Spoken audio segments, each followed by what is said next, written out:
Semangat pagi.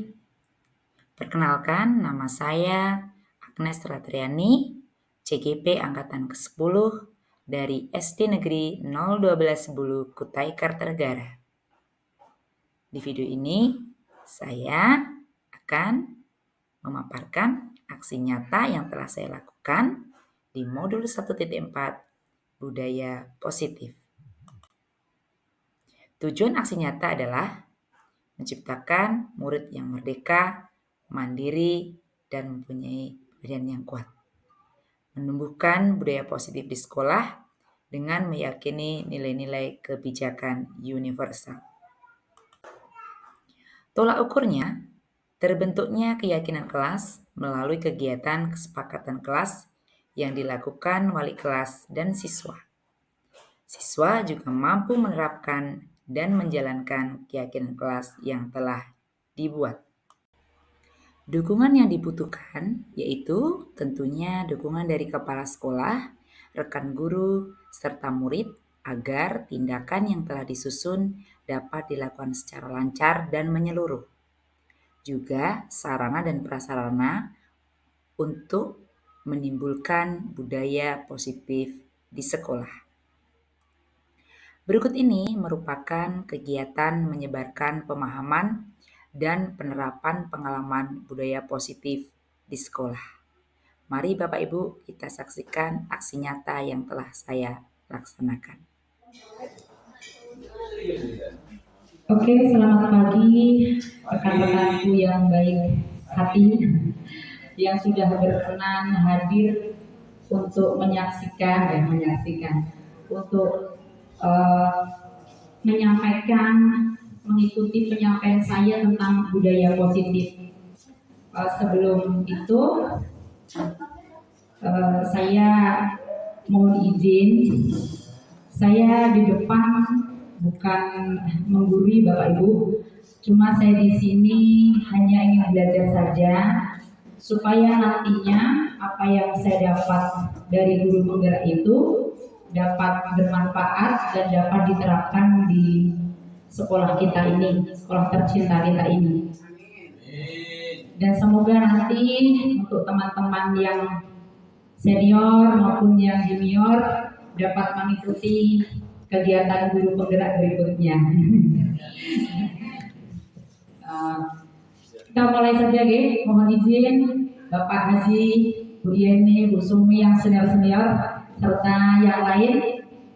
Langsung aja, inilah menyebarkan pemahaman dan penerapan pengalaman budaya positif. Saya Agnes Ratriani, CGP Angkatan ke-10 dari SD Negeri 01210 Kutai Kartanegara. Next, Mbak. Nah, yang pertama disampaikan adalah konsep inti budaya positif, yaitu berupa perubahan paradigma belajar, disiplin positif, nilai-nilai kebajikan, kebutuhan dasar manusia, motivasi perilaku manusia, posisi kontrol guru, keyakinan kelas, dan yang terakhir adalah segitiga restitusi. Next, pembelajaran dengan paradigma baru. Ini mungkin yang sudah ada ya di sekolah kita, yaitu tentang profil pelajar Pancasila yang sudah diterapkan dan ada yang belum mungkin ya, yaitu bernalar kritis, kreatif, bergotong royong, berkebinekaan global, mandiri, serta yang utama yaitu beriman, bertakwa kepada Tuhan Yang Maha Esa, dan berakhlak mulia. Nah, pembelajaran dengan paradigma baru ini merupakan pembelajaran yang dirancang berdasarkan prinsip pembelajaran berdiferensiasi sehingga para peserta didik belajar sesuai kebutuhannya berdasarkan tahap perkembangan sesuai teori psikologi modern untuk mewujudkan profil pelajar Pancasila. Next. Nah, ini miskonsepsi tentang teori kontrol. Nah, ini Bapak Ibu yang mungkin juga saya lakukan kemarin sebelum saya meneliti guru penggerak, yaitu adalah ilusi saya adalah saya harus mengontrol murid saya dan saya harus ilusi saya bahwa semua penguatan positif efektif dan bermanfaat. Serta yang ketiga, ilusi bahwa kritik dan membuat rasa bersalah pada anak didik saya itu mampu menguatkan karakter mereka.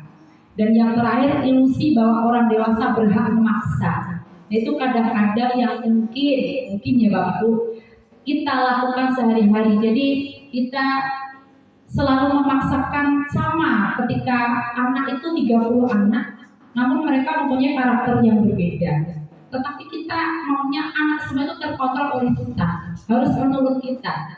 Dan itu yang saya lakukan sebelum saya ikut guru penggerak ini Bapak Ibu. Ternyata seperti ini itu tidak disarankan seperti itu. Next.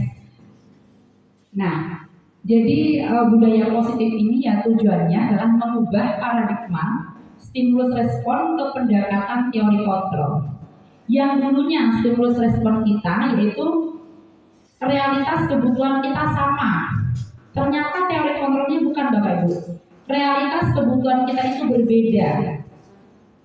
Yang kedua, semua orang melihat hal yang sama. Ternyata setiap orang itu memiliki gambaran yang berbeda. Nah, yang ketiga, kita mengubah orang agar kepandangan sama seperti kita. Seperti kadang ya, orang harus sama, setuju dengan saya. Ternyata tidak, Bapak Ibu. Kita harus berusaha memahami pandangan orang lain tentang dunia. Dan selanjutnya, berperilaku buruk dilihat sebagai suatu kesalahan. Setiap anak berperilaku buruk selalu kamu salah, nak, kamu salah. Ternyata itu tidak seperti itu, Bapak. Rupanya itu semua perilaku itu memiliki tujuan. Nah, nanti akan dijelaskan yang selanjutnya. Orang lain bisa mengontrol saya. Yang betul adalah hanya Anda yang bisa mengontrol hanya Anda. Diri Anda itu mengontrol diri Anda sendiri. Jadi kita dapat mengontrol diri kita sendiri. Kita tidak dapat mengontrol orang lain. Orang lain harus begini dengan kita. Itu tidak dibenarkan. Selanjutnya, pemaksaan ada pada saat bujukan gagal. Ya, yang betul adalah kolaborasi dan menciptakan pilihan-pilihan yang baru. Dan yang terakhir, model berpikir menang atau kalah. Dan itu kita hanya menang, kalah gitu. Rupanya itu kita harus berpikir adalah ya menang. Kita berusaha saja fokus ke menang di situ. Selanjutnya, next. Nah, ini disiplin positif ini pengertiannya. Disiplin itu berasal dari kata disiplina yang artinya belajar. Disiplin mengacu pada disiplin diri yang memiliki tanggung jawab terhadap apa yang dilakukannya berdasarkan nilai-nilai yang diyakini. Disiplin positif ini merupakan salah satu cara penerapan disiplin yang bertujuan untuk menumbuhkan kesadaran serta memberdayakan peserta didik tanpa imbalan penghargaan atau rewards, ancaman atau hukuman. Nah, ternyata disiplin positif ada hubungannya itu dengan penghargaan, ancaman, dan hukuman. Nah, semua itu nanti akan dibahas setelah ini. Yang pada dasarnya disiplin positif ini tidak boleh melakukan hukuman. Tapi kok nggak boleh ya melakukan hukuman? Nah, nanti akan dijelaskan setelah ini.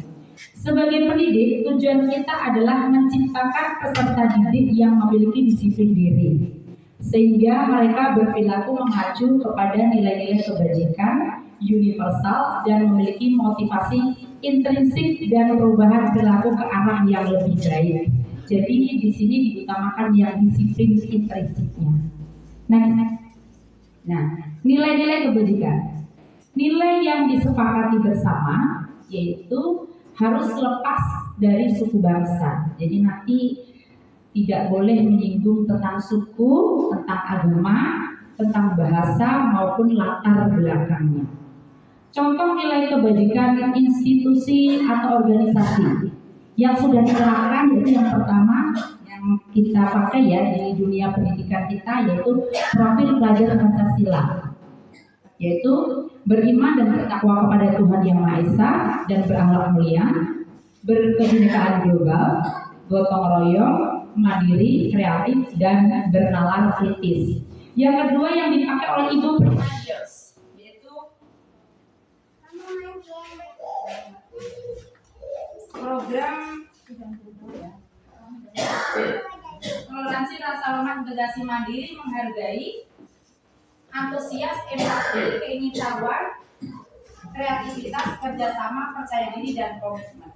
Itu keterampilan hidup atau life skill. Nah, ini dapat dipercaya, lurus hati, pendengar yang aktif, tidak merendahkan orang lain, dan memberikan yang terbaik bagi diri. Nah, ini adalah nilai-nilai kebajikan yang sudah diterapkan saat ini ya, dan kita memakai di pendidikan biasanya memakai profil pelajar Pancasila. Next. Nah, kebutuhan dasar manusia, ternyata semua yang berhubungan dengan pendidikan itu pada dasarnya adalah pendidikan pada anak itu kebutuhan dasar manusia. Ternyata kebutuhan dasar manusia ini sangat berperan penting dalam pendidikan, dan dalam diri kita seorang guru pun kita harus mempunyai kebutuhan dasar diri kita dulu. Apa itu kebutuhan dasar manusia? Yaitu adalah segala sesuatu yang kita lakukan untuk mendapatkan yang ingin kita inginkan. Nah, seluruh tindakan yang kita lakukan itu memiliki tujuan tertentu. Dan semua usaha yang terbaik yang kita lakukan adalah dalam rangka agar kebutuhan dasar kita terpenuhi dengan baik. Kira-kira kebutuhan apa Pak Fahmi yang dibutuhkan Pak Fahmi kira-kira? Ada? Ya, jadi kebutuhan kita tuh apa ya dasar?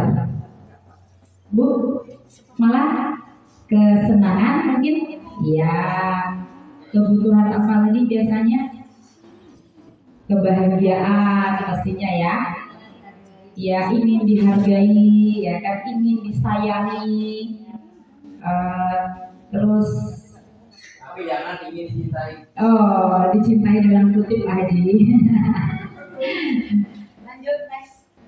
Nah, ini dia 5 kebutuhan dasar manusia.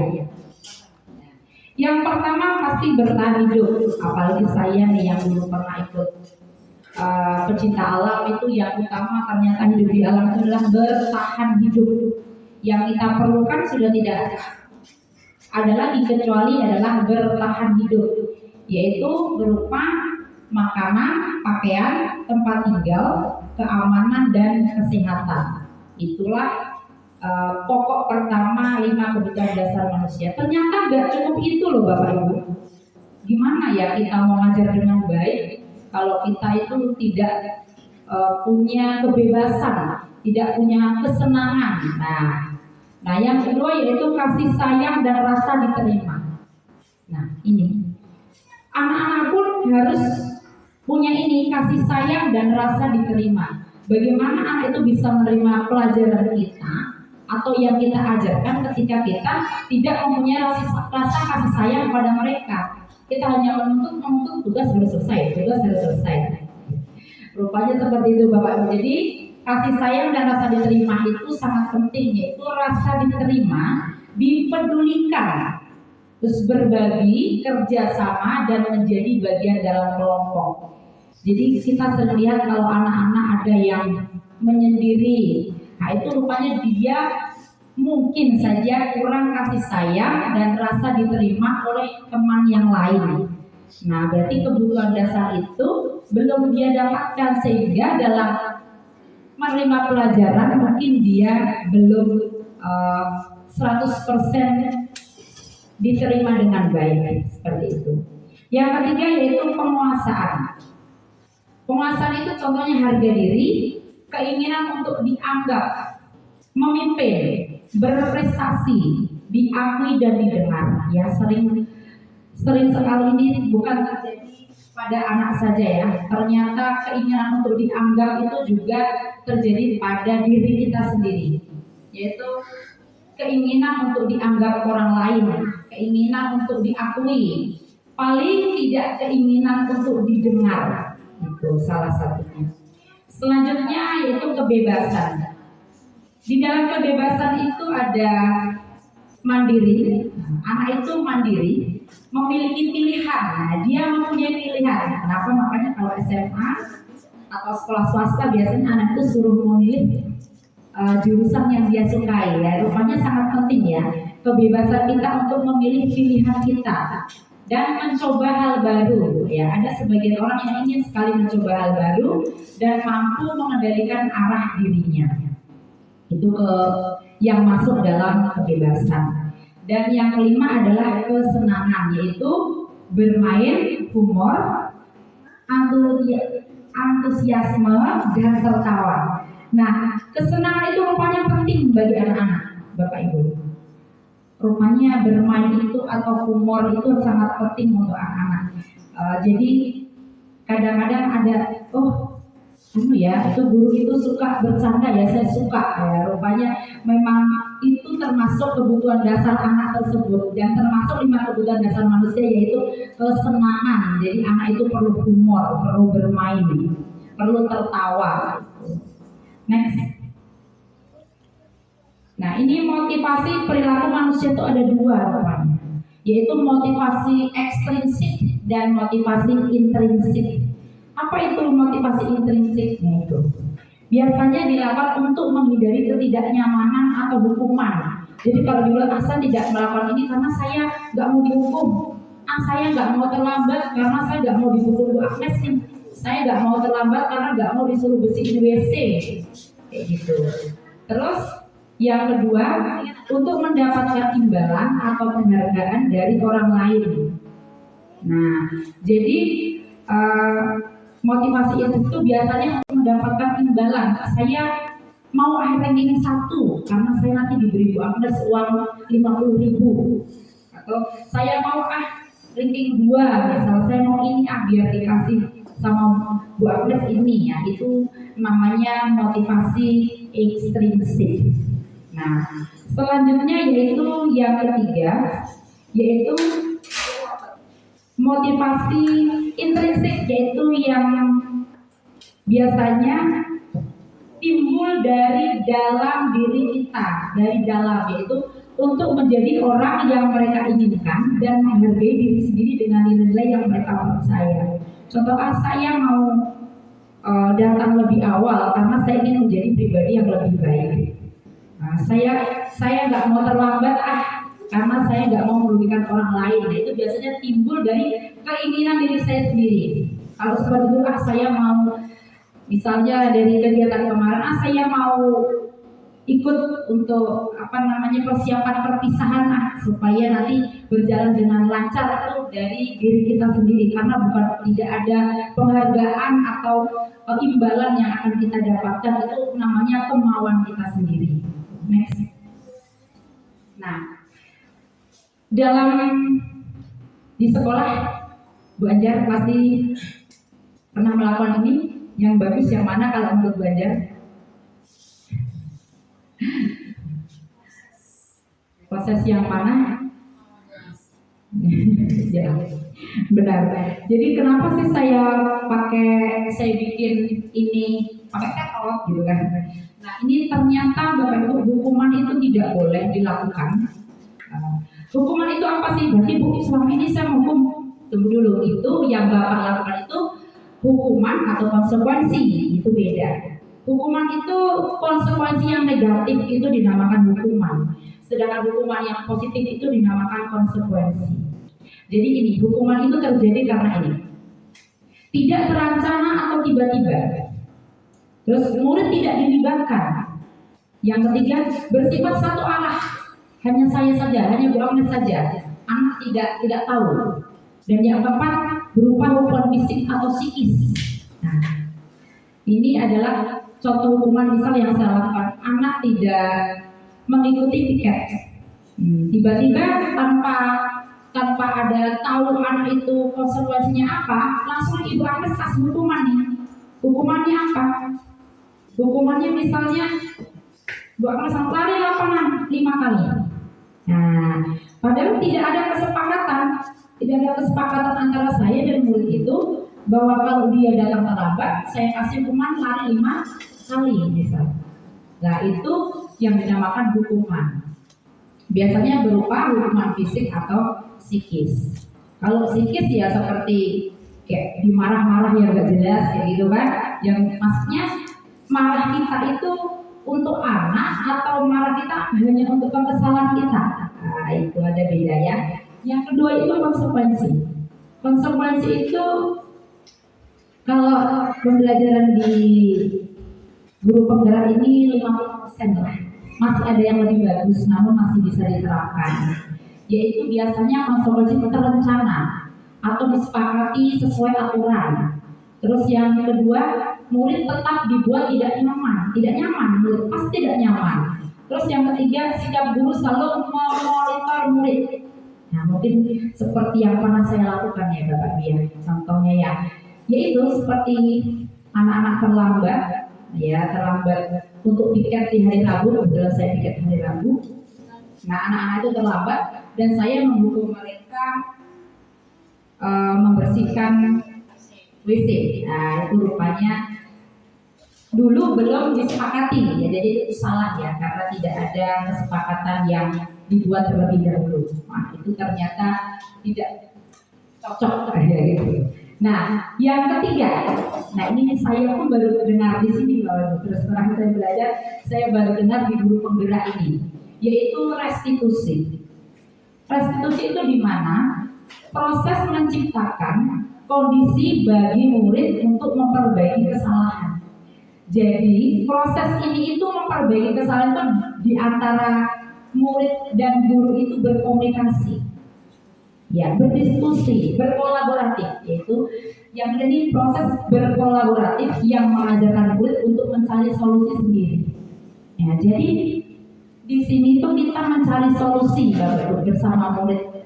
Jadi ada beberapa tahap nanti dalam restitusi yang sudah saya terapkan dan sudah saya praktekkan kemarin dan saya sudah bikin videonya, ada itu di YouTube saya. Kalau Bapak Ibu mau lihat, saya sudah upload di YouTube tentang contoh restitusi yang sudah saya buat. Next. Selanjutnya yaitu 5 posisi kontrol guru. Nah, terhadap murid ya.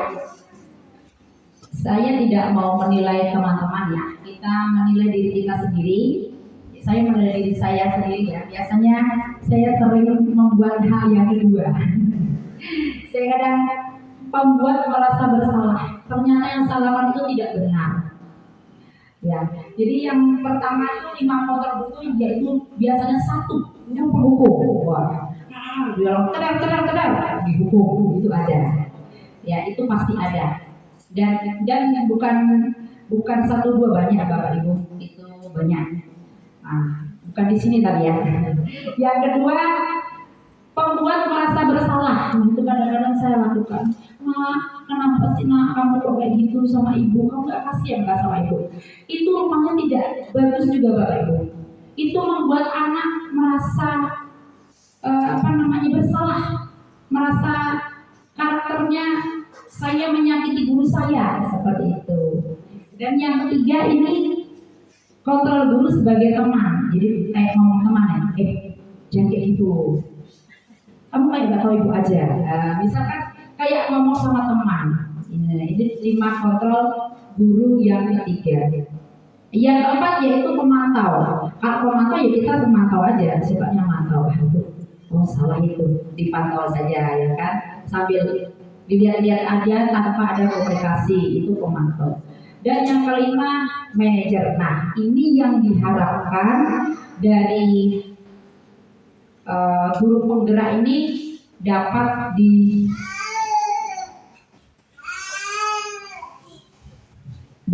diterapkan di mana, di sekolah ini, yang manajer ini. Nah, jadi yang kelima ini dapat diterapkan di sekolah ini yang manajer. Apa sih itu manajer? Nah, nanti kita bahas di sini. Next. Nah, ini contoh-contoh yang saya buat, yang saya tulis sebenarnya banyak, baru cuma saya kasih dikit-dikit aja, yaitu contoh siswa tidak memakai atribut lengkap saat upacara bendera. Pernah terjadi ya Bapak Ibu ya? Sering terjadi. Dan apa yang kita lakukan? Berarti kita adalah termasuk jenis Penghukum. iya. Nah, rupanya kita itu jenis guru penghukum, termasuk saya ya Bapak Ibu. Nah itu contohnya kayak gini, hormat karena kamu tidak berangkat, kamu hormat pada bendera selama 1 jam. Nah, bapaknya itu yang sering dilakukan. Terus yang kedua, membuat merasa bersalah. Ya, ini yang sering saya lakukan. Kamu selalu mengecewakan ibu, ternyata itu tidak tepat Bapak Ibu. Dan yang ketiga, sebagai teman, biasanya ayolah, kayak kita ngomong sama teman. Ayolah, ikuti aturan sekolah. Tolonglah bantu ibu. Jangan berbuat seperti itu lagi ya nak ya. Tolong ya nak ya. Nah, lalu itu adalah posisi kontrol. Itu bisa dilakukan, boleh Bapak Ibu, boleh. Cuma ada yang lebih ada yang lebih harus diterapkan daripada keempat tersebut. Yang kelima adalah memantau. Kamu sudah melanggar, kamu tahu konsekuensinya kan? Nah, setelah upacara kamu beri atributnya itu ya di ruang sana, di belakang di kantor nanti ada itu yang jual. Nah, itu adalah kontrol kita sebagai pemantau. Dan yang kelima yaitu manajer. Nah, manajer ini kita kayak gini Bapak Ibu, kayak kita sama anak kita sendiri misal, seperti anak kita sendiri yaitu apakah kamu tahu kesalahanmu nak?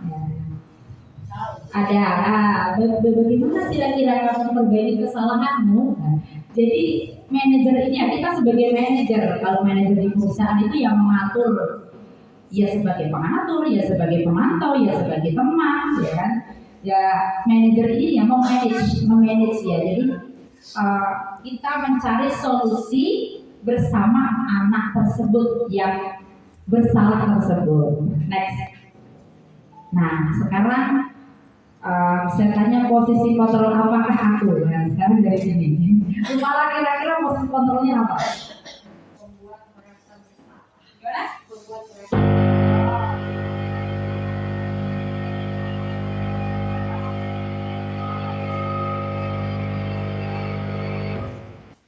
kayaknya harus ada mic yang kita pegang sendiri deh Kak. Di situ biar di situ.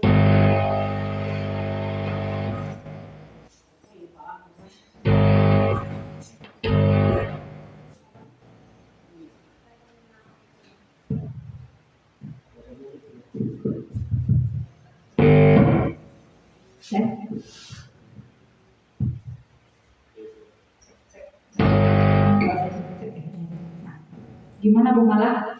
Posisi kontrol saya berada di pembuat merasa bersalah Bu. Oh merasa bersalah ya, berarti sama dengan saya. Benar. Biasanya anak gimana Bu Mala? Ya kadang dia merasa sedih sih, karena dari kita memberikan perasaan kita ya, ada kecewa dia, tapi sebenarnya itu membuat dia down juga ternyata, membuat semangatnya dia, kemudian kok tadi saya melakukan ini ya, tapi ternyata itu bukan dari kesadaran dia, dari diri sendiri, tapi dari ucapan ibu gurunya tadi. Berarti Ibu Mala sudah mengetahui ya, karena Bu Mala sudah belajar dengan saya. Selanjutnya saya minta Bu Ijum. Bu Ijum, gimana menurut Bu Ijum sendiri? Kita mengatur diri kita sendiri. Kita tidak bisa mengatur orang lain. Jadi Bu Ijum ini sebagai posisi kontrol guru yang mana Bu Ijum?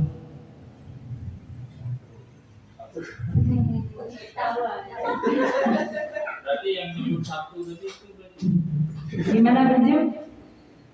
Biasanya Kalau saya biasanya ya salah satu penghukum. penghukum ya. Anak gimana Bu setelah ibu hukum? Ya, ya kebetulan saya kan ngajar kelas 2. Mungkin habis dihukum mereka akan berhenti, habis itu kembali lagi. Kembali lagi, nah itu pasti kembali lagi. Karena Pak Haji, bahwa siap. Terima kasih Pak Haji, Pak Haji. Kalau saya sih seperti manajer, Woi, saya harus mengatakan dulu Iya. apa kesalahanmu, kira-kira bagaimana solusi kamu memperbaikinya. Oke kan? iya mantap Pak Haji. Kalau dia memang masih mengulang-ulang, kita ke satu, kita kasih hukuman. Iya loh. Bukan hukum, tapi mau hukum aja. Hukum. Berikan sanksi. Oke. Berikan sanksi. Siap. Gimana, ada lagi Bu Dia? Bu Dia? Coba Bu Dia. Ini calon guru penggerak angkatan 11. Insya Allah ya. Amin. Amin. Mungkin kalau saya di sini Bu, pemantau. Memantau ya. Kadang kan banyak itu ya yang atribut kalau hari Senin ya tidak lengkap ya. Silakan menghubungi Bu Nadi segera. Iya, betul. Semua diserahkan ke Bu Dia ya, kalau urusan atribut ya. Jadi Bu Dia merasa posisi kontrol sebagai pemantau. Nah, itu semua itu memang pernah kita lakukan, sadar atau tidak sadar. Saya pun pernah di posisi ini, di posisi ini pun pernah, di manajer pun pasti pernah, seperti yang disampaikan Pak Haji. Namun ternyata setelah kita pelajari, itu yang paling tepat adalah posisi manajer. Kenapa sih Bu? Next Mbak. Nah, sebelum kita ngomong ke manajer terutama, pasti kita akan membuat, karena ada hubungannya dengan keyakinan kelas. Nah, mengapa keyakinan kelas? Mengapa bukan peraturan kelas? Nah, jadi namanya keyakinan. Saya mempunyai keyakinan ini, berarti bahwa Bapak Ibu meyakini bahwa itu benar dijaga amannya.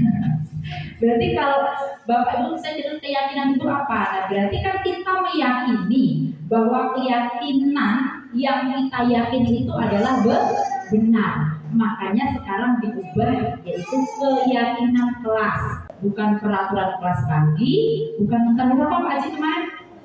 Kesepakatan kelas. Ternyata yang tepat adalah keyakinan kelas. Yang paling tepat ya, semuanya tepat. Keyakinan kelas. Mengapa keyakinan kelas tadi saya sampaikan?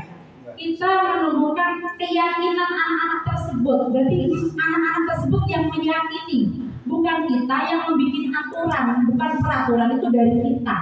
Kalau peraturan itu kesannya dari kita. Tapi kalau keyakinan itu adalah keyakinan dia sendiri. Keyakinan anak dalam kelas kita, makanya dibuatlah keyakinan kelas. Next. Nah, pembentukan keyakinan kelas. Keyakinan kelas saya terutama sudah saya bentuk kemarin. Cuma ada perbedaannya, yaitu hanya tentang kata-katanya saja. Ketika kita membuat kesepakatan kemarin dengan anak didik, terutama kelas 5 itu, kemarin membuat kesepakatan kelas itu ada kata-kata misalnya jangan buang sampah sembarang tempat ya. Ternyata kalimat itu kan bahasanya berarti tidak keyakinan, berarti kita yang bikin kan kalau jangan itu. Ternyata keyakinan itu dirubah misalnya kata-kata itu menjadi hal yang positif. Mari kita membuang sampah pada tempatnya. Jadi bersifatnya itu abstrak, berupa pernyataan universal, terus dibuat dalam pernyataan positif. Jadi misal kalau anak saya kemarin, saya katakan mereka sudah paham, mereka memberi kata-kata menghargai teman. Nah itu yang paling penting dalam kelas adalah menghargai teman. Nah, serta dan menghargai guru, ada kata-kata itu. Terus misal contoh jangan berkelahi ya, itu dari kata-kata jangan berkelahi kami ubah menjadi menghargai teman.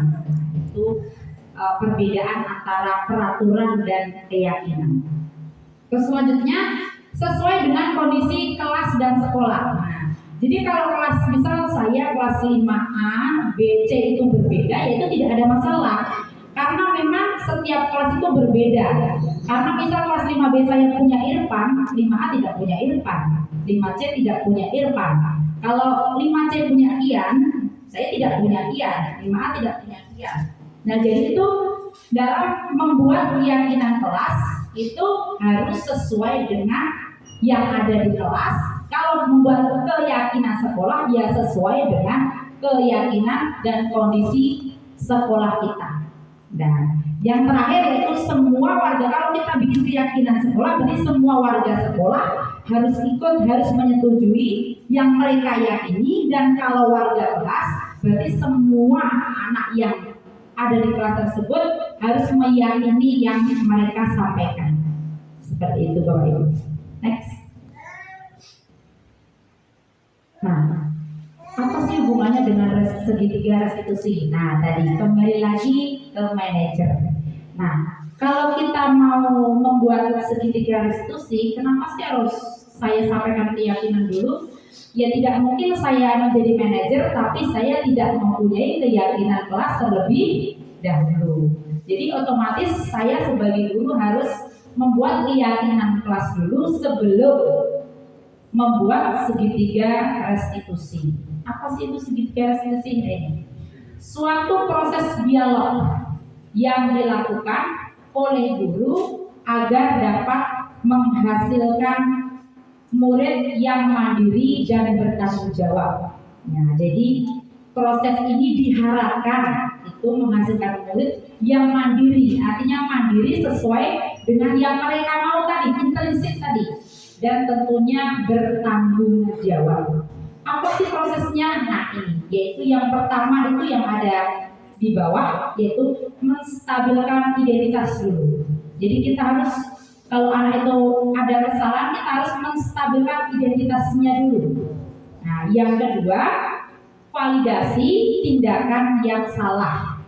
Dan yang ketiga yaitu menanyakan keyakinan. Jadi keyakinan apa sih yang kamu buat kemarin? Ya seperti itu. Next. Nah, ini 3 proses segitiga restitusi yang sudah saya lakukan praktekkan kemarin, yang sudah saya share di YouTube saya, yaitu yang pertama yaitu menstabilkan identitas. Nah, biasanya kata-katanya seperti masih banyak lagi Bapak Ibu boleh memakai kata-kata yang lain yang mungkin lebih bagus atau lebih baik daripada yang saya buat ini. Itu contohnya kita membahas, kalau bahasa saya itu menstabilkan diri itu membesarkan hati anak dulu. Nah, jadi kalau sama sih kalau kita menasihati teman kan, saya pun seperti itu kok, saya pernah kok mengalami seperti itu. Kadang seperti itu membuat kita itu merasa nyaman, jadi menstabilkan identitas. Contohnya ini, nah berbuat salah itu wajar ya, berbuat salah itu wajar, karena tidak ada manusia yang sempurna. Ya, tidak ada manusia yang sempurna. Namun satu, nah, ibu itu juga pernah melakukan kesalahan tersebut. Nah, ini adalah satu menstabilkan identitas, membesarkan hati anak tersebut. Jadi jangan menjudge ketika kita punya salah atau anak-anak punya salah, kita ngomong kamu salah kayak gitu. Rupanya tidak boleh Bapak Ibu. Nah, yang selanjutnya adalah validasi tindakan yang salah. Nah, ini yang pasti Bapak Ibu pernah lakukan di dalam kelas, apalagi yang tadi bilangnya sebagai merasa bersalah, itu guru yang harus Budian biasanya. Kamu pasti punya alasan mengapa kamu melakukan itu ya nak ya. Jadi setelah setelah Bapak Ibu dan saya itu menstabilkan identitas dengan bertanya tadi, nah salah itu wajar. Nah proses selanjutnya adalah nak kamu pasti punya alasan ya untuk melakukan seperti itu. Nah itu contohnya. Atau yang lain, padahal kamu bisa melakukan hal yang lebih buruk ya nak ya, tapi saya bangga kamu hanya sampai di situ, gitu kan. Terus yang ketiga, kamu melakukan ini karena mempertahankan sesuatu yang penting bagimu, nak. Ya tidak masalah, gitu. Itu caranya adalah validasi tindakan yang salah. Dan yang ketiga itu menanyakan keyakinan. Nah, setelah proses menstabilkan identitas itu terjadi, validasi tindakan yang salah itu terjadi, dan yang ketiga adalah menanyakan keyakinan. Itu sih, apa sih keyakinan kelas kita?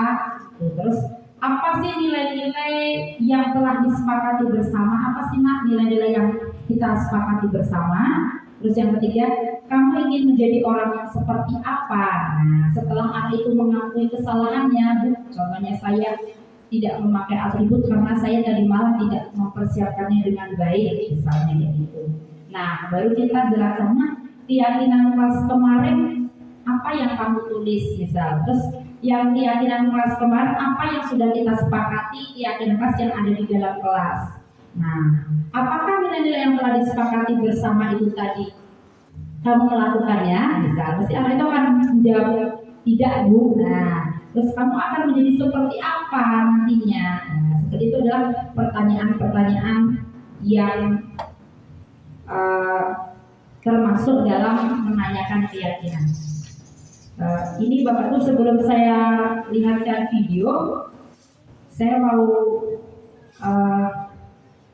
ada pertanyaan, monggo, walaupun saya mungkin jawaban saya kurang tepat, nanti bisa juga dibantu kalau ada teman-teman yang lebih tahu. Monggo, siapa ya? Malam minjam. Ya, Assalamualaikum warahmatullahi wabarakatuh. Saya Budia Fitriana, mengajar di kelas 5A. Sedikit Bu Agnes yang saya ingin bertanyakan. Di kelas itu kan semisal menurut saya 30 siswa ya, memiliki karakter yang berbeda-beda seperti itu. Nah, cara penerapan untuk segitiga restitusi ini mungkin dengan keyakinan kelas tadi. Tapi saya belum maksimal seperti itu Bu. Minta solusi supaya bisa diterapkan dalam 30 siswa tadi seperti itu. Ya, terima kasih Bu Dian atas pertanyaannya. Ini pun yang saya tanyakan kepada PP saya, yang sering saya tanyakan itu seperti itu. Memang Bapak Ibu, hal ini tidak mudah ya Bu Mala ya. Sangat tidak mudah.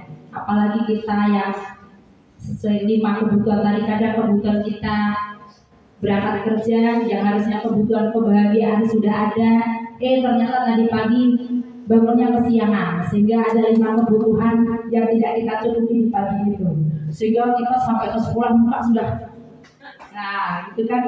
Itu pasti ada kebutuhan kita yang tidak terpenuhi di rumah. Itu suka tidak suka itu pasti. Nah, ketika kita ke sekolah, itu yang pertama adalah kita harus memenuhi kebutuhan kita dulu. Setelah itu, kalau ada anak seperti itu, kalau saya menyikapi memang susah Bu Dian ya. Cuma ini kan tentang kesalahan. Misal anak itu kan biasanya salah 2 orang kelahi, atau misal 3 orang. Jadi dalam melaksanakan ini tuh dalam ruangan tertentu Bu Dian, menanyakan ini tuh kadang-kadang lebih baik tidak dibarengi dengan teman.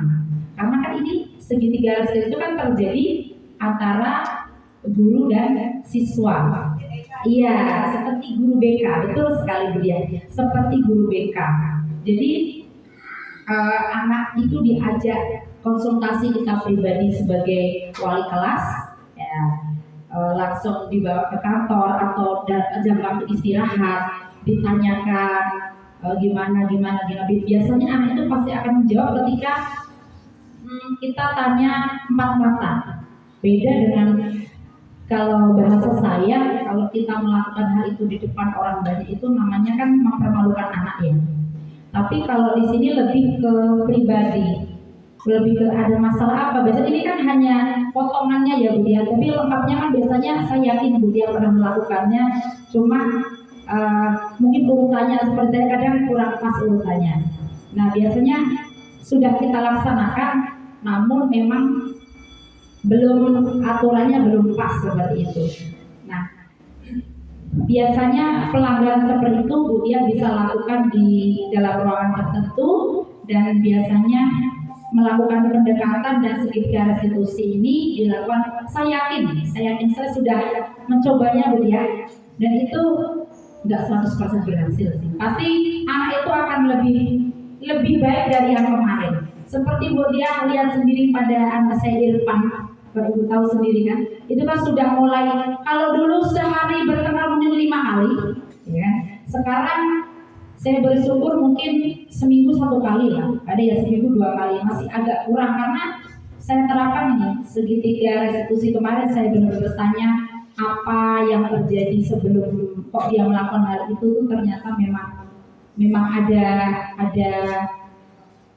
penyebabnya, dan melawan ini juga ada efeknya, walaupun saya ini tidak 100%.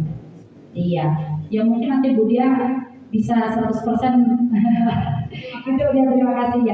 Terima kasih atas pertanyaan yang lain. Pak Mami bisa bertanya-tanya.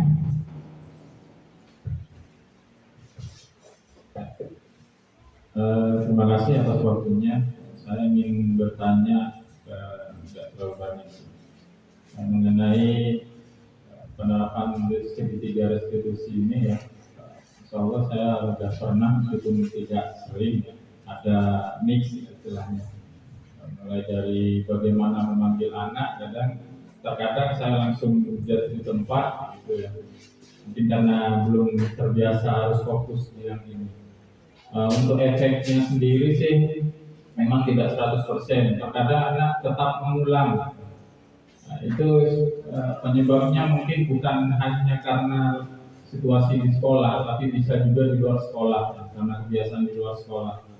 Sehingga menyebabkan anak yang lain itu sudah mindsetnya anak ini nakal, anak ini suka istilahnya membuli, gitu. Jadi suka cari perhatian lah kalau bahasa halusnya. Karena menurut saya sih seperti itu, anak yang seperti itu spesialisasinya, anak yang spesial seperti itu menurut saya kan dia cari perhatian saja. Cuman ya karena kebiasaan teman yang lain tidak bisa menerima cara dia.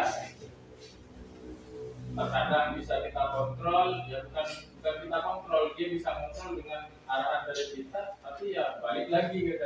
Cuman ya kalau menurut saya setiap guru saran saya sih jangan bosan lah untuk membiasakan anak-anak. Kita memang sulit kan di sekolah ini cuma sebentar saja, yang lama itu di rumah. Kadang orang tuanya seperti tadi kan ditanyai mungkin dari rumahnya seperti apa. Mudah-mudahan semua anak kita ya bisa baik lah, paling tidak lebih baik dari sebelumnya.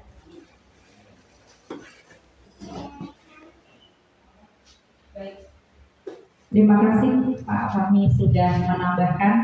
Memang sebenarnya dari guru itu pernah melaksanakan hal ini itu pernah. Cuma mungkin hanya tahap-tahapnya saja yang belum pas atau belum klik gitu ya. Jadi tapi saya yakin dan percaya bahwa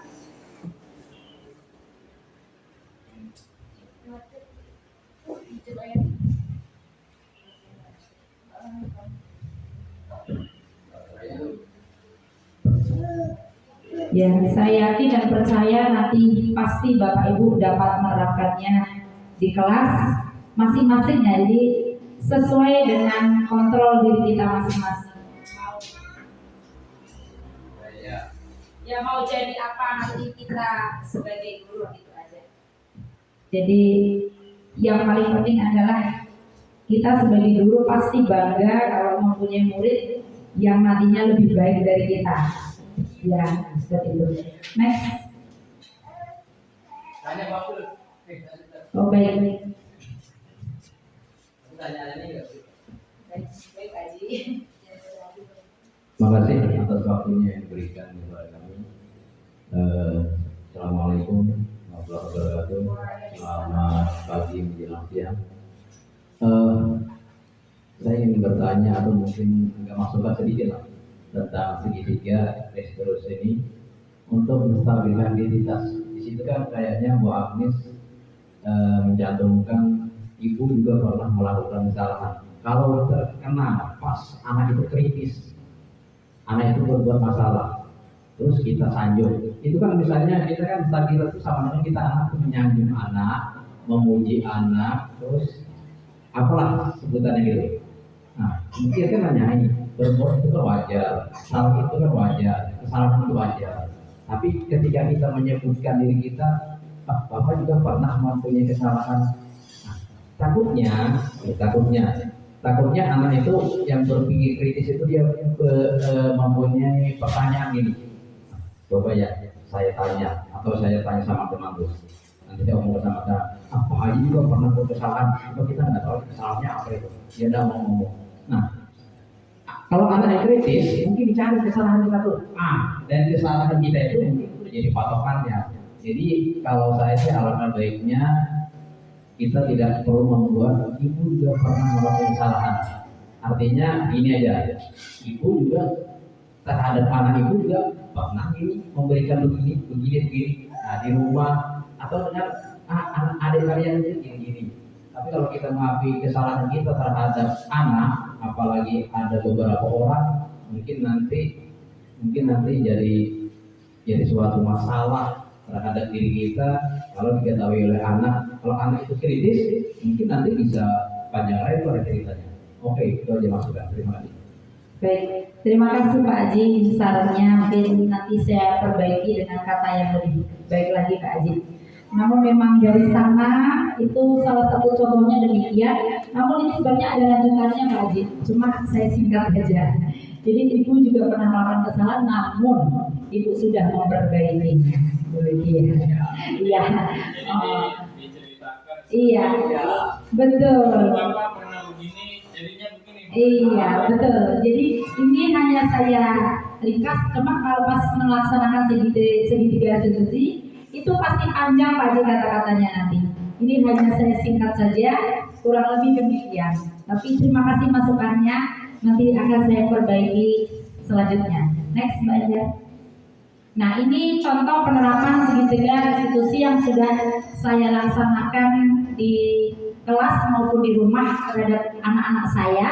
Nah, jadi nanti sebenarnya hari ini bisa ditonton, cuma nanti bisa ibu tonton di YouTube saya aja nanti. Gimana Bapak Ibu? Iya nanti ada di YouTube itu sudah banyak cara-cara solusi ya, salah satunya saya terapkan di anak saya dan anak didik saya. Oh jadi diputar aja sebentar. Oh, diputar sebentar Ya, yang video. simpel aja lah, simpelnya. Simpelnya. Nah. Yang di keluar. Gambaran.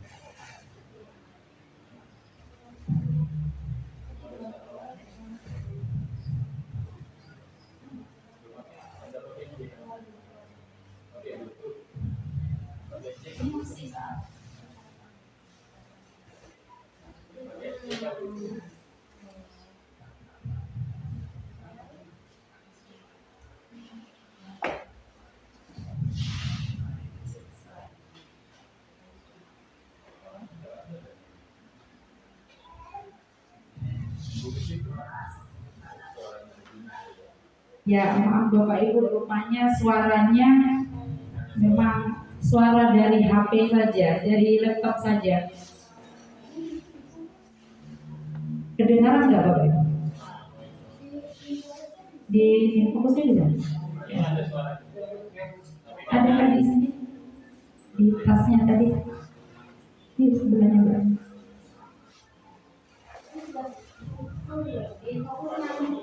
Yang mana? Ini ya? Di sini keluar. Oh ini sudah.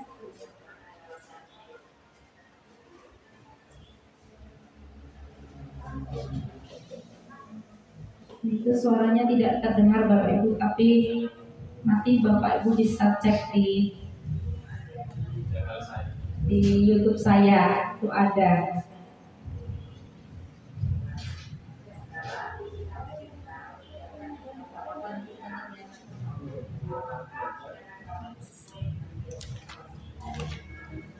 Nah ini proses yang ketiga ini. Ini sudah menanyakan keyakinan kelas.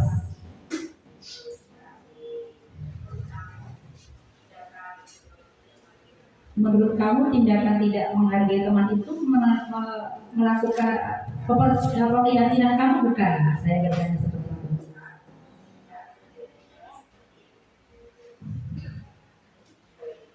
Nah kita menanyakan kepada anak, apakah kamu akan lebih bersabar? Anak itu akan bilang iya Bu, saya akan lebih bersabar dan tidak akan menggebrak meja lagi. Karena ini kasusnya saya adalah Helena merasa dicontek temannya dan dia marah dan menggebrak meja. Seperti itu.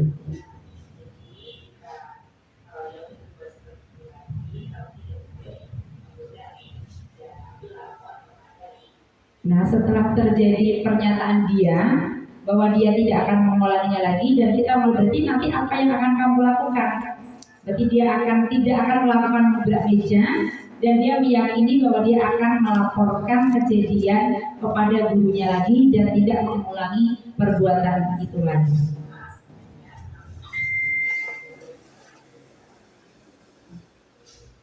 Ya demikian Bapak itu sebenarnya ada lagi cuma ada aja lanjut ke yang tadi banyak. Nah Ini sudah berakhir ya, seperti itu Bapak Ibu. Nanti dipraktekkan, mungkin nanti kalau kelas 5 bisa kita praktekkan bersama Pak Haji Bu Dia. Nanti untuk selanjutnya mungkin besok akan diterangkan lebih lanjut oleh kawan saya Bu Malang. Jadi demikian. Jadi ini penutup saya, yaitu dalam penerapan program disiplin positif, hendaknya guru mampu merefleksi dirinya dalam posisi kontrol. Jadi kita merefleksi diri kita, bagaimana kita memposisikan diri kita, memposisikan kontrol kita, posisi kontrol kita saat ini sebagai manajer. Diharapkan demikian. Yang menuntut murid-muridnya menjadi insan yang mandiri, yang paling mandiri, merdeka dan bertanggung jawab, sesuai yang tercantum dalam profil pelajar Pancasila. Demikian Bapak Ibu, saya mohon maaf apabila ada kata-kata yang kurang berkenan, dan berbagi ilmu ini saya pun masih belajar, masih tahap pembelajaran, jadi mohon dukungannya. Nanti akan ada lagi, nanti kita berkolaborasi lagi, belajar lagi untuk tentunya pasti untuk sekolah tercinta kita ini. Itu saja Bapak Ibu, saya akhiri. Terima kasih dan selamat siang.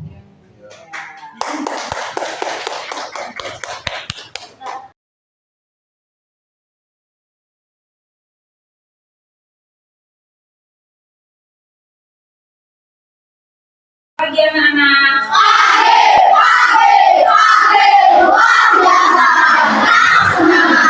Oke, seperti yang Ibu bilang kemarin, kita akan membuat keyakinan kelas.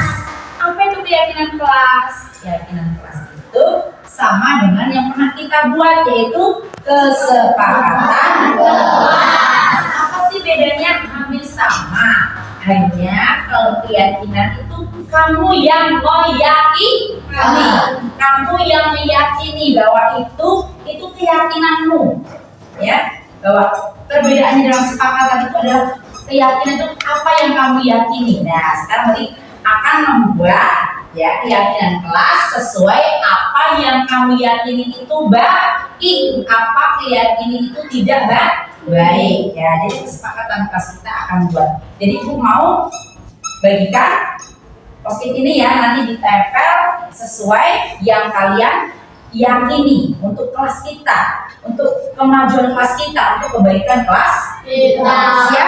Siap? Oke, saya bagi ya. Ada yang kuning. Ya,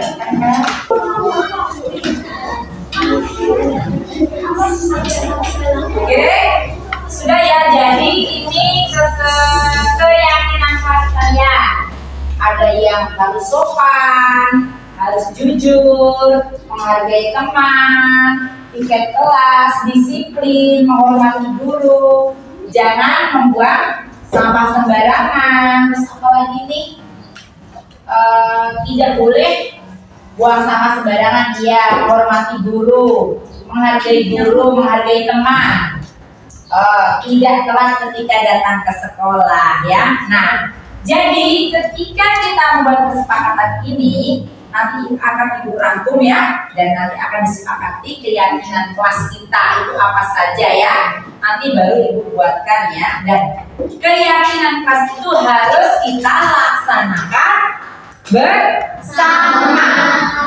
Ya, jika tidak melaksanakan keyakinan kelas akan mendapatkan restitusi. Itu bisa dengan restitusi, habis itu bisa juga bukan dengan hukuman ya, dengan konsekuensi, karena tidak boleh menghukum. Jadi harus ada konsekuensi. Kita semua dapat bertanggung jawab atas apa yang kita bikin hari ini. Oke, semangat. Terima kasih, selamat siang. Oke, dadah. Hari ini saya dan teman-teman sangat senang karena telah membuat keyakinan kelas. Semoga keyakinan ini bisa membuat kami lebih bertanggung jawab atas yang kami yakini. Terima kasih Bu Agnes. Selamat pagi teman-teman. Nama saya Rana Darmawan. Saya hari ini dengan teman-teman lainnya membuat keyakinan kelas. Semoga kami bisa mempertanggungan jawab keyakinan kelas yang telah kami buat. Terima kasih. Dadah. Terima kasih Bapak Ibu, demikian aksi nyata yang sudah saya lakukan. Salam guru penggerak, tergerak, bergerak, dan menggerakkan. Semangat pagi.